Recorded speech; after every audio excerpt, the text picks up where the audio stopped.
सम्माननीय प्रधान शिक्षयित्री महोदया एवं एठारे उपस्थित थिबा समस्त शिक्षयित्री मानक सर्वप्रथम मोर नमस्कार जनाऊँगी।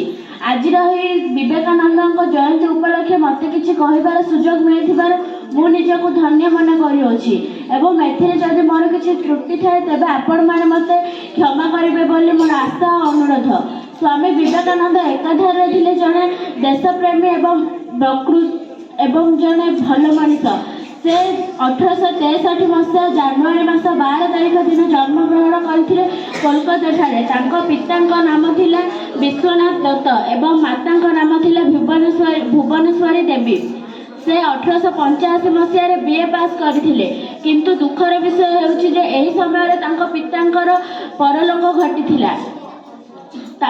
एही समय तांको घरर आर्थिक परिस्थिति स्वच्छल नथिला तथापि मध्य से चकित होई नथिले। से कलिकता निकटस्थ थिबा दक्षिणेश्वर काली मंदिर को चली जाइथिले। से विवाह करी घर संसार करबा अथवा अर्थ उपार्जन करी भोगविलास रे जीवन कटाइबा पे आदौ उत्साहित होई नथिले। 1883 मसीह चिकागो सहर रे अमेरिकार एक धर्म सम्मेलन आयोजित होइथिला। सेठी से एभली भाबरे भाषण देइथिले जे समस्त चकित होई पड़िथिले। समस्त हेलो हाय कहूथिबा समय से आरंभ पूज्य गुरुजी गुरुमा वृंद एठारे उपस्थित छोट भाई और भौणी मैंने आज स्वामी विवेकानंद जन्मतिथि जयंती मत कि कहबार सुजोग मिलथिबार मु निजको धन्य मन करुछि। एथिरे जदि मोर किछि त्रुटि थाए मते क्षमा करिबे बोली आशा और अनुरोध। स्वामी विवेकानंद जड़े पुरुष दार्शनिक थिले। से जानुआरी 12 तारिख 1863 मसीह जन्मग्रहण करथिले। तांको पिलादिन नाम थिले नरेंद्रनाथ दत्त। परवर्ती समय से स्वामी विवेकानंद नाम प्रसिद्ध हेले। तांको पितांको नाम थिला विश्वनाथ दत्त और मातांको नाम थिला भुवनेश्वरी देवी। से प्रेसिडेंसी कॉलेज अध्ययन करथिले। तांको जन्म वार्षिकी को भारतीय युवा दिवस रूपे पालन करा जाए।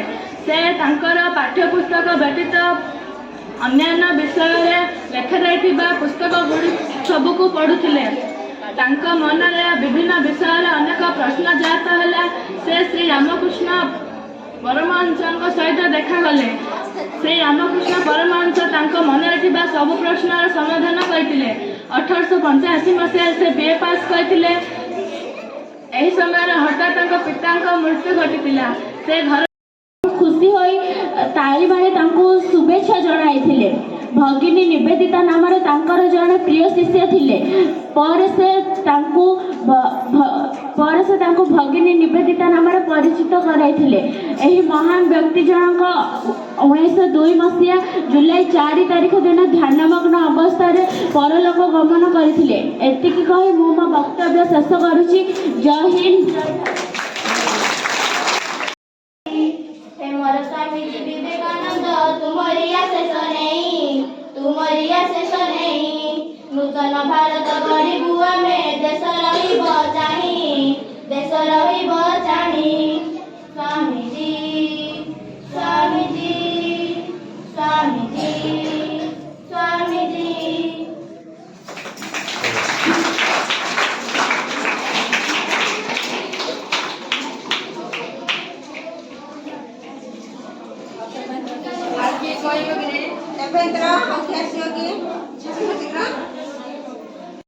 समय से स्वामी विवेकानंद नाम से प्रसिद्ध हेले।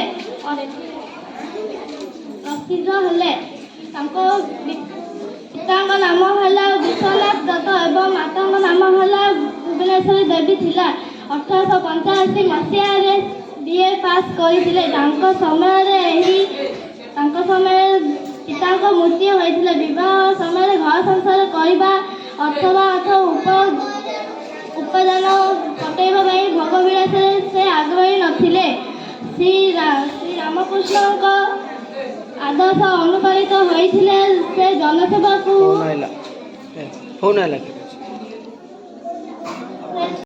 स्वामी विवेकानंद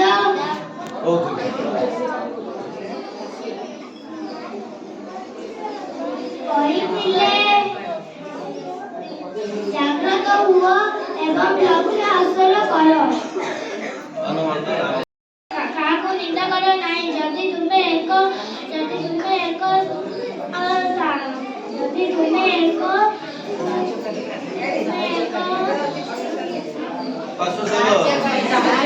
ଦୁଷ୍ଟ ଥିଲେ। ଏକଥା ରାମାୟଣ ହନୁମାନଙ୍କ ଚରିତ୍ର ପ୍ରଭାବିତ। ତାଙ୍କୁ ଖୋଜି ଖୋଜି ସେ ତଳି ଗଛ ବାଡ଼ିରେ ପଶି ଯାଇ ଲକ୍ଷ୍ୟ ହାସଲ କରିପାରିବେ ସେତେ ପର୍ଯ୍ୟନ୍ତ ଅଟକି ଯାଉ ନାହିଁ।